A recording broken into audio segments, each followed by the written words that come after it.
una perspectiva que no necesariamente, digamos, basa en la experiencia. Por eso es que la idea que él retoma para diseñar la educación y la educación en las diferentes etapas, lo cual es interesante porque en una primera etapa de la niñez adopta una posición donde, por ejemplo, cito, dice, no hagáis al niño discursos que no puede entender, nada de descripciones, nada de elocuencia, nada de figuras, nada de poesía.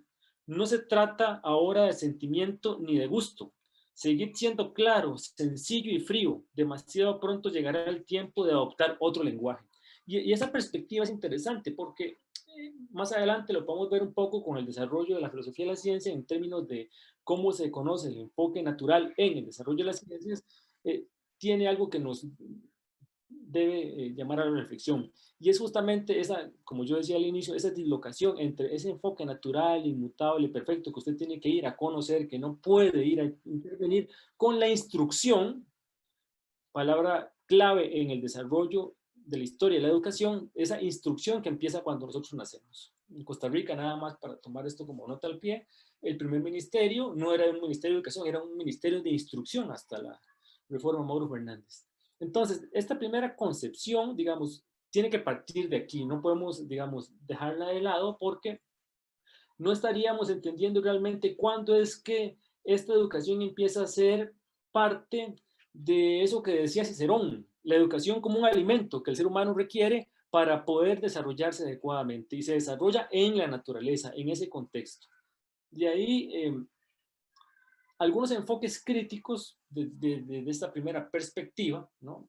Que se fundamentan más que todo en esa omnipresencia de la realidad, es decir, en ese enfoque cenital del que todo lo mira, todo lo entiende, de esa valoración objetiva de la situación, lo cual es en principio falaz, a no ser de que se reconozca, como bien decía Fonet Betancourt, esa subjetividad a partir, o esa objetividad a partir de mi subjetividad. Es decir, yo como sujeto subjetivo entiendo que estoy siendo subjetivo ante un contexto porque ya hay un criterio que demarca que me interesa ese contexto y ahí sí logro cierta objetividad, al menos en la descripción. Sabater hablaba, digamos, en un primer enfoque crítico, algo interesante, que decía, en un sentido aristotélico, y aquí me voy a detener un poco, digamos, en un sentido aristotélico, él lo planteaba en el sentido de ese realismo aristotélico de conocer las causas de las cosas. Y cuando usted conoce las causas de las cosas, entiende por qué suceden. Es decir, esa perspectiva causalística, material, formal, final de Aristóteles, sus cuatro causas, y esa percepción inductiva que hace que cierto determinismo enfoque la comprensión del ser humano. Es decir, hay un determinismo en una primera fase del desarrollo de este enfoque que hace que justamente el tejido social se entienda como perversión de lo que ahorita está perfecto. En ese sentido, desde este enfoque, desde esa valoración objetiva o desde esa valoración supra social, se dice que este término adopta la existencia del mundo sin intervención humana. Es decir, nada más somos observadores. Estamos al margen de la situación. Se distingue lo natural de lo artificial porque el primero brota de una espontaneidad creadora. Es decir, se supone que ahí suceden cosas, que hay un dinamismo. Y lo segundo es parte de esa subsunción, de esa creatividad natural que el ser humano retoma. El que sí es más claro en la crítica, digamos, a este enfoque es Popper. Por supuesto que él, sin ser filósofo analítico, porque no se mezcla con el Círculo de Viena, pero sí establece cierto positivismo lógico en sus enunciados, es un genio en el siglo XX, establece lo siguiente, dice, y él es más claro, él dice, los científicos de corte naturalista se creen más objetivos por practicar una neutralidad valorativa de la situación, del hecho, de lo que sucede, de lo cual carecerían las demás ciencias. Y incluimos aquí las ciencias sociales porque también es la que estudia el tejido social que constituye el desarrollo de la estética, el arte, la literatura, etc. La cientificidad de las demás ciencias no depende de la parcialidad valorativa, es decir, de ese primer criterio o axioma de inducción al mundo social que supone que lo que yo digo es lo que es, sino el proceso social. Y como es el proceso social el que me determina a mí justamente esa validez de la situación, es donde la crítica de la teoría o el sustento de la teoría en relación con el dato crea o es posible establecer cierto consenso. No es necesaria esa supuesta neutralidad valorativa, que en una primera fase, como le he venido explicando, se ha venido desarrollando un enfoque de corte o de tipo naturalista que aún se mantiene. La perorata, el discurso puede ser más amañado, pero se mantiene. Ahora, hay que debatir en ese sentido del impulso o de las ventajas que tiene el enfoque. Ya sabemos un poco, digamos, desde un punto de vista más diacrónico, las críticas, pero también tiene ciertos elementos que son sumamente nutritivos para el desarrollo de una investigación o para el desarrollo del conocimiento como tal. Y es que, en principio, ¿verdad? Este es como el deber ser. Nadie le quita la libertad a nosotros, a las personas, a las comunidades epistémicas y a los grupos sociales de cambiar el significado de las palabras. Ese es un problema de la historia de la ciencia diacrónico. Y eso es muy importante tomarlo en cuenta, porque si no, no se comprenderían las teorías en sus determinados nichos históricos. Este sí es un problema, digamos, desde el punto de vista hegeliano, de la historicidad de las ciencias.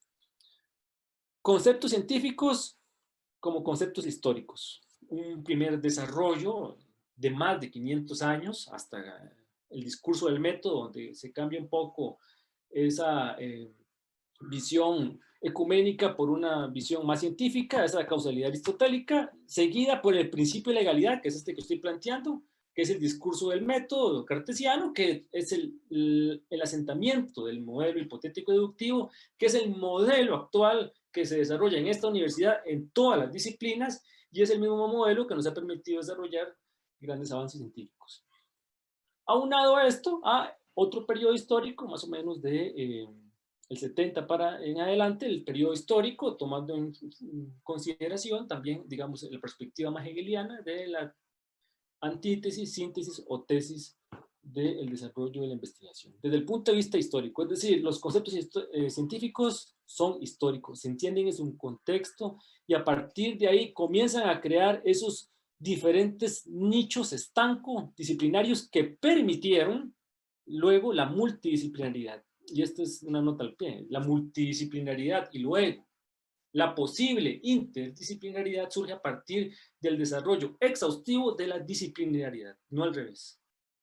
Y como referencia, me pareció interesante poner a Benveniste porque ahí esta cita clarifica un poco lo que aquí desarrollo. Y es que una ciencia no comienza a existir, no puede existir, porque la educación en sí es un área disciplinaria, es un área de vida y tiene en sí muchísimas ciencias, incluyendo la pedagogía, la didáctica, etc. Ahí hay una discusión de fondo que es paralela a esto, pero podemos hacerla porque es sabrosa. Una ciencia no comienza a existir o no puede imponerse como tal, más que en la medida en que consigue encajar sus conceptos en las denominaciones. ¿Y qué es denominar? Denominar es, ahora sí, en el sentido histórico y legal del desarrollo de la ciencia, la primera y la última operación que se hace. Es decir, el asentamiento del dato, el asentamiento del hecho y la constitución de un concepto que me permite comprender cuál es esa investigación. Usted puede tomar desde el punto de vista kuhniano si eso es caduco o no, o si más bien tiene su ad hoc y continúa, pero eso es otra discusión. Pero en sí, la ciencia como tal, y inclusive, si tomamos de referencia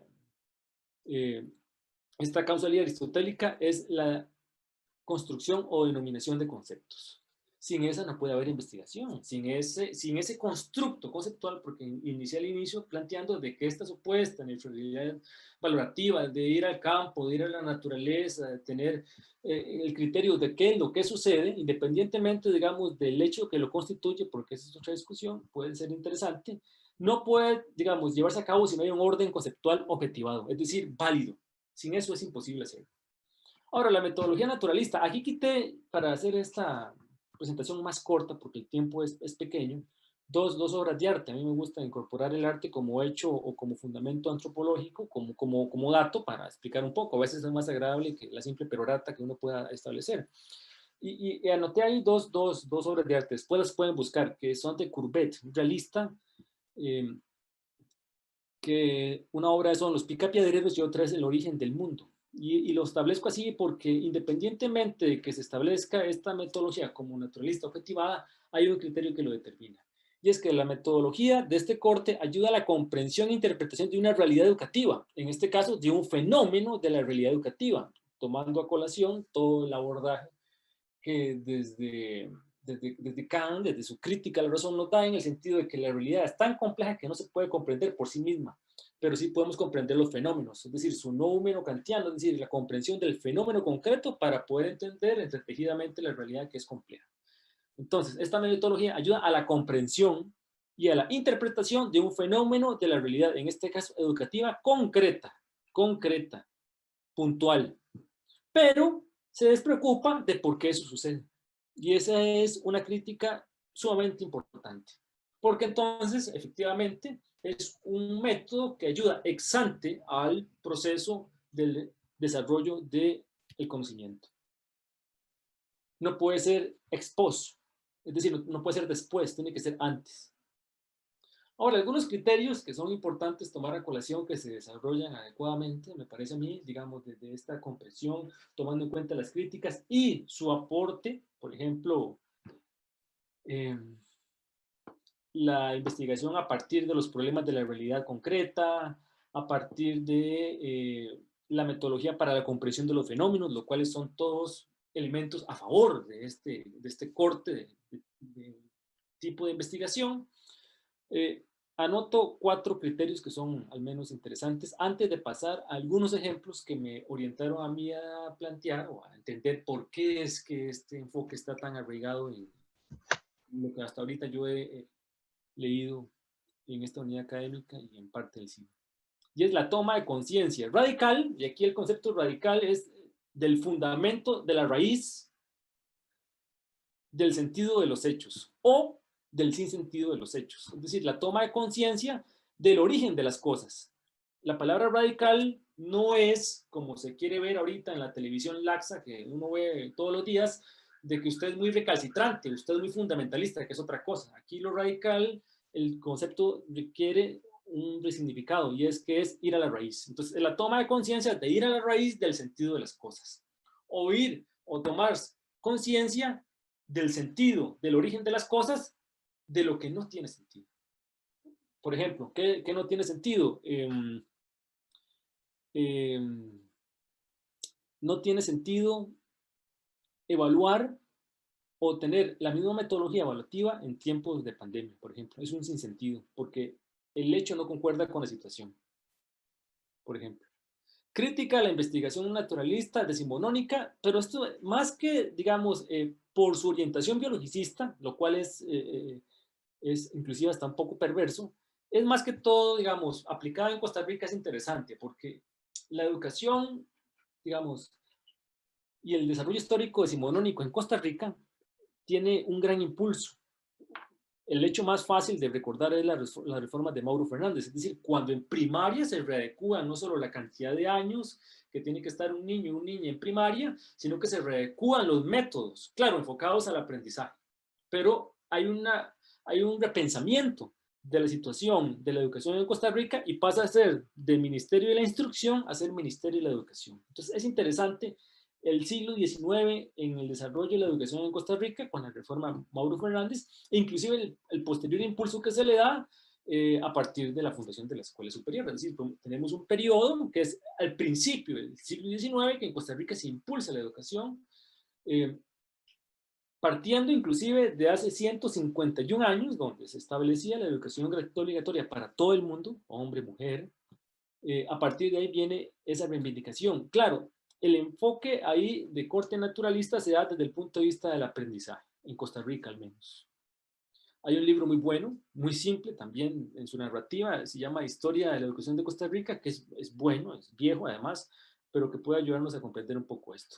De ahí hasta la migración chilena, que le da un gran impulso a Costa Rica en este desarrollo de la educación a partir del siglo XIX hasta el siglo XX.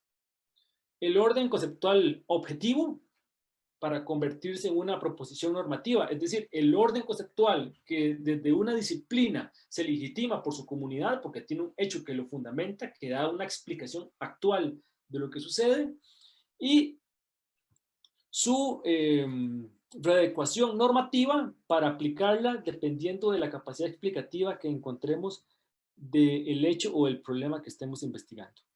Es decir, pasamos del mero concepto, de la mera definición, a la aplicación de la definición e inclusive al enrutamiento de un método. Y eso es importante porque una proposición normativa determina qué es lo que se tiene que hacer o determina inclusive cómo se tiene que interpretar la situación. Entonces ahí es también un hecho interesante. La observación de corte de tipo naturalista con subjetividad basada en criterios conceptuales para poder entender lo que usted está observando, tiene que convertirla o podría convertirla en una proposición normativa siempre y cuando, digamos, se permita hacer, digamos, esa deducción. Y lo último es, como dice el mutus mutandi, o hacer lo que se tiene que hacer, en el sentido de que esa demostración efectivamente tenga un carácter explicativo, no simplemente descriptivo. Es decir, el alcance descriptivo o la mera narración de lo que yo veo no es suficiente. Tiene que haber una interpretación científica de la situación y por eso como mutas mutandis o hacer lo que se tiene que hacer, hay que utilizar ese orden conceptual objetivado que yo tengo al inicio, que es mi carga, digamos, teórica, mis lentecillos con los cuales yo observo esa realidad concreta, ese fenómeno de la realidad concreta de forma valorativa para tratar de dar una explicación adecuada. Entonces, ¿por qué es que independientemente de las críticas y de las ventajas que tenga un enfoque de este corte, ¿por qué es que yo tenía, digamos, ciertas dudas con respecto a la constante y definición de trabajo solamente de enfoque de tipo de corte naturalista? Y claro, cuando uno se va a los clásicos, como por ejemplo Lawrence Stenhouse, ¿verdad? Estas dos investigaciones que escudriño brevemente, investigación y desarrollo del currículum y la investigación como base de la ciencia, que son clásicos, no, pues por supuesto que uno entiende entonces cuál es esa readecuación que se hace.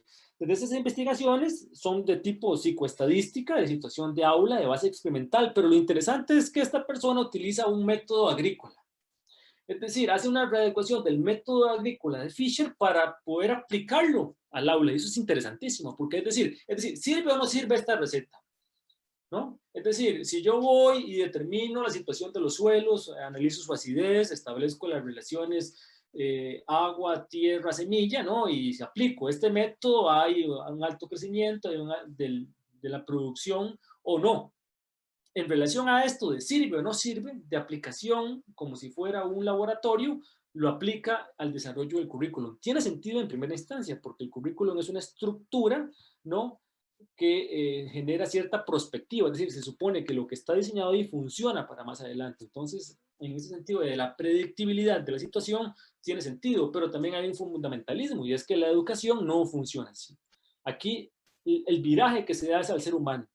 El viraje que se da es que ya no es la determinante de que si se adapta o no al sistema, sino es al revés. Entonces, es ahí donde el enfoque naturalista sí tiene, por supuesto, un mayor impulso o bagaje que un corte como el de Stenhouse o Carol Weiss de la investigación evaluativa.